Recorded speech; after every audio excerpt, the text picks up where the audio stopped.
G'day, this is Captain Noob and this is the MP7. This is a PDW type weapon, uses 10mm animations. We've got to replace it for that, and it is, I guess, a little bit customizable. There's not a lot to it, but the meshes and textures all look standalone and yes, all look kind of original. So yeah, that looks pretty good. I found this one on Lover's Lab, and I also found a lot of other stuff on Lover's Lab which I will not dare speak about. Anyways, we'll get into these attachments, and first of all we've got the receivers here. There's only 3 receivers here. The powerful receiver will give us the best damage, so we'll chuck that on. And for the magazines, extended quick eject magazine is what we're going to do there, just for better ammo capacity and better reload speed on that. Now for the sights, we've got glowies by default, which is kind of neat, so if you want to aim through those, that's great. But if you want to use a reflex sight and make this thing a little bit better when it comes to VATS AP usage, then yeah, go ahead and do that.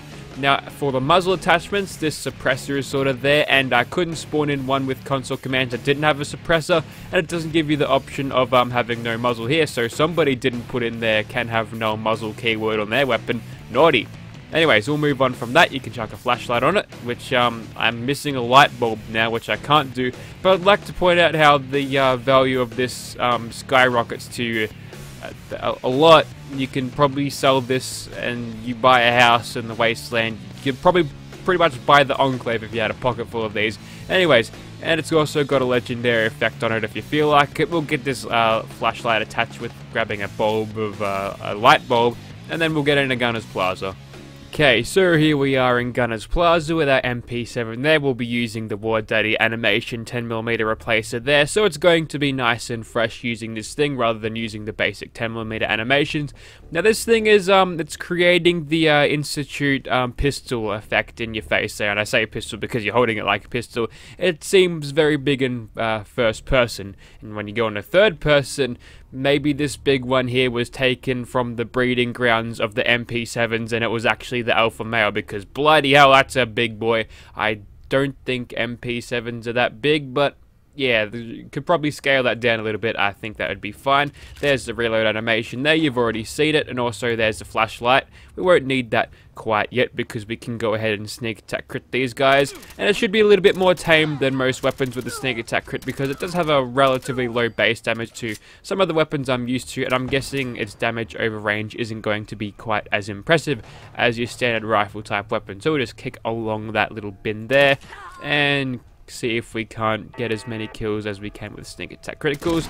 We'll just let the recoil do all the aiming for us there. We'll aim at one turret and let the recoil come up and get the other one, and it seems that this thing's recoil is actually kind of high, which kind of makes this weapon a little bit more interesting to use. If it was just firing easy laser beams across the way, it's not going to be as fun, because you know, you just point and shoot at it. Now you've got a little bit of you got to fight the weapon to actually use it, so it adds a little bit of a skill thing to it, and it seems we're able to do quite a lot of damage with this thing. Obviously we're nailing easy headshots because this thing fires fast, and whilst the recoil is higher than some of the things, it's actually nice and predictable, so you can easily have it zeroed on people. That legendary gunner took a little bit more shooting than the rest, but that's because they're super tanky. There's Captain Bridget. Why not test this thing out and VATS with that? And look at all those shots. Keep in mind that this thing is going to be firing 3-round bursts in VATS because, of course, it is an automatic weapon. And yes, you can pretty much destroy everything with this. Like, the base damage wasn't small enough. You can just, yeah, cheese this. Also, I'm going to have that gun because that kills me very fast if someone actually uses that. And we're still hidden. Now we're not. Okay, we'll switch into third person here. We'll get a look at this hairstyle that I've got Ella going here. I wanted to keep it as close as to the vanilla hairstyle which I originally had on it. I think this is going to be a permanent replacement because that's actually, you know what, it actually looks kind of good, and the young at heart hairstyle isn't too great, to be honest. But yeah, I think that is a permanent replacement there. It seems to work a lot better too.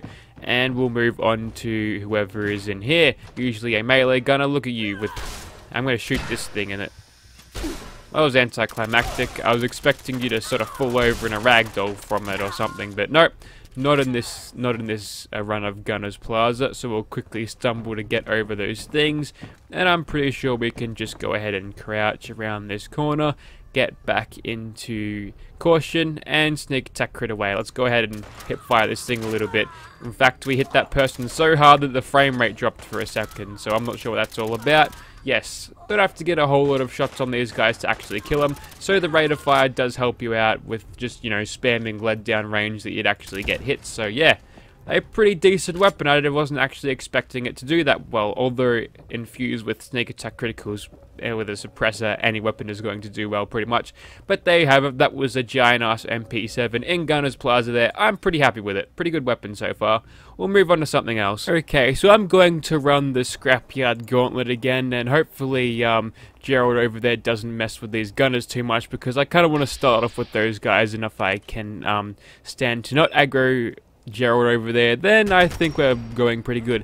Now, despite this being a pistol weapon, it seems to be incredibly accurate from range here. We can just nail these headshots from VATS like that. That's not even God mode hacks on. Wow, we can get almost perfect accuracy from here. From here! That's crazy.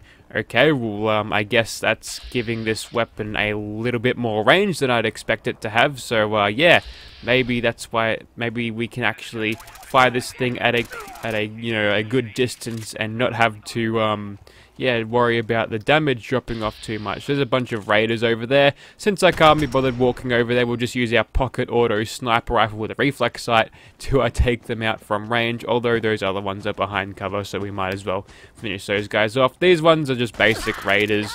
Yeah, she says ha, then immediately dies. You really shouldn't be laughing. Ooh, you're chugging along frame rate. Have the fans going. I apologize for that irritating noise. It helps out my computer. It makes it think less, or it helps it think about the games, and actually improves my frame rate a bit. And as you can tell there, we can easily hit this guy from miles away too, so interesting. Maybe this thing hasn't been sort of properly balanced for range, because yeah, you can actually just dink people from all the way over here, which doesn't seem too accurate for an SMG.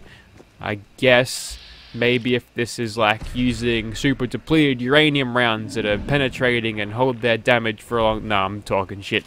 There's no way that this thing would work, because you're only firing 10mm bullets anyway, so I'm guessing it's just a little bit of a oversight on the weapon's performance, just with the modders thing. But sure, why not? Let's just have a super mutant slaughtering cannon that can hit them from all the way out there. Okay, now that we are actually detected by these guys, I can't hear the combat music, so the game's not even taking this seriously.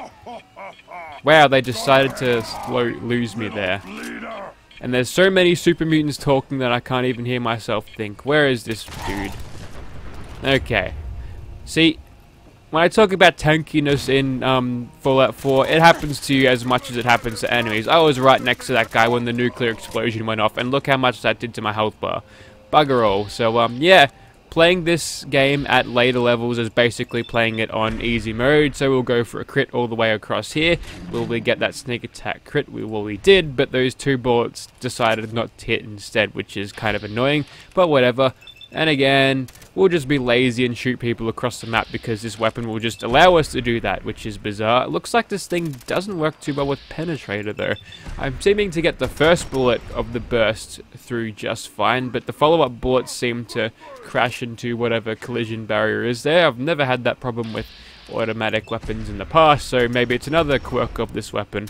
Okay, I like how the VATS camera created screen shake back in first person because of the head impact there. That was kind of weird. Yeah, cancelling VATS halfway through the thing, halfway through fighting, can create a lot of interesting glitches, but I do like that. The fact that they've done that, because obviously if you can exit VATS, it means you can't get yourself into really sticky situations where you can let an enemy attack you whilst the stupid VATS camera animations, you know.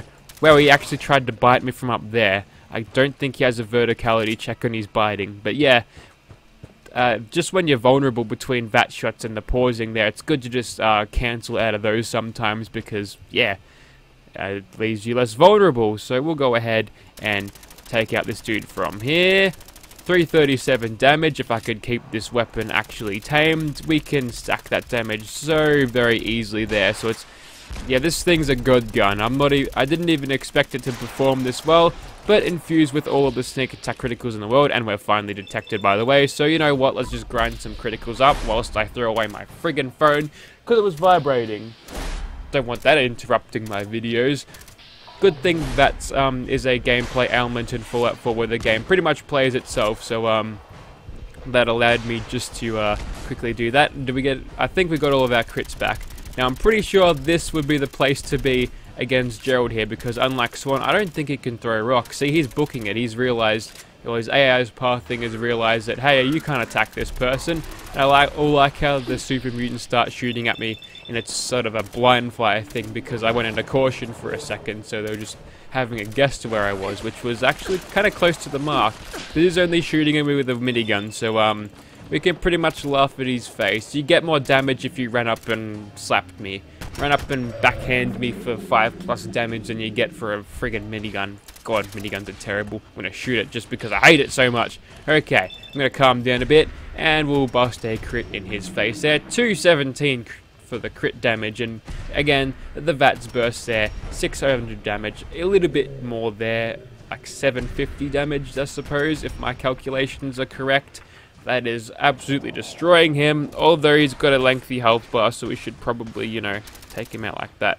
Now, you're seeing some laziness on my end, because I was actually rubbing my eyes, because my eye got itchy for a second, and, yeah. This is the game, this thing is pretty much playing the game on easy mode. I'm not even taking this seriously. Yeah, I've got a giant-ass swan-type character dude chasing me around. Yeah, I'm just gonna turn around and shoot his mate. So if you want to, this thing is pretty much easy mode, depending on, yeah, but make sure you don't get killed. I'd like to thank Gerald there for bringing me down to earth, and yes, I'm reformed now, don't worry. Captain Cocky Noob, he's no longer here. We'll just take this a little bit more seriously now. And by seriously, we'll just exploit the VATS mechanics and sneak attack criticals to constantly shoot this guy in the face. He's already gone to mutation station. He's in an aggroed thing. Oi, computer. There we go. Okay, something happened there. I think Shadowplay even picked up on that, because I saw the record thing pause for a second. So, whilst, oi, there's gunners shooting at you and you're going after the phantom that may have shot you or something. You know what, I should probably stop shooting at him and let him take on something else. Yeah, that's right, it was those raiders. You take him out, Gerald. Oh god, he's a little bit close now. Okay. He actually hits a little bit harder than Swan, which is kind of interesting. I would have thought Swan would be the be-all end-all of Super Mutant Behemoth bosses, but no. Let's just run into Synthville here. And what a perfect time to demonstrate this thing's killing potential on Synth Eradicators, because, yep, we're just going completely off the script here, because I've planned to take out everyone here, but now we just find ourselves running away from a giant Super Mutant. But I feel like it makes a lot of sense that that Ella would come and take on these synths, because she's railroad aligned and stuff. And she's not one of those kooky railroad people who thinks that Protectrons and all that should be free of their shackles too. And I say that in inverted commas. What are they even thinking? But oh, look at that accuracy. I've actually got something neat planned to actually make Ella something of a character that does actual useful stuff, rather than also has the light on it. That's pretty cool, right? I'm pretty sure that's the same as the Brotherhood of Steel. I was thinking of Power Armor Light, and I'm thinking of T60. I thought Brotherhood, but no, just the Power Armor Light of the bright variety.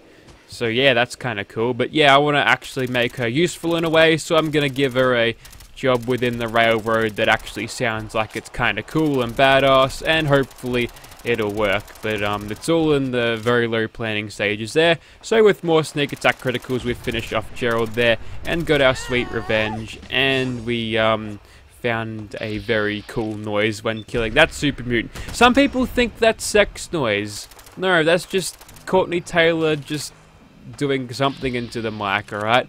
That's just the sounds of I guess retardation. Even the perk says something about you being special, so yeah, get your mind out of the gutter, people. I wouldn't put sex noise in my Fallout game. Okay, enough of this nonsense. Let's just go point blank and shoot this super mutant warlord. Look at him. He's backing away. This is what death looks like up close. You're not going to live long enough to see your own death, or maybe you are for like a second though. I don't know. Okay, so that was the MP7 there, and a very strange weapon and a little bit of a strange video to complement that, I guess. Very interesting type of thing here, because it's got all the range you want out of your high-powered rifles, but the high rate of fire and relatively low recoil of your pistol type weapon. So it's kind of like a pocket little assault rifle that fires pistol bullets. Again, it doesn't make a lot of sense, but again, the weapon doesn't, and so too will this video. If you'd like to see this thing in your game, be sure to check out the description. Watch yourself on Lover's Lab. There are things on there that I wish I could unsee. Thank you for watching.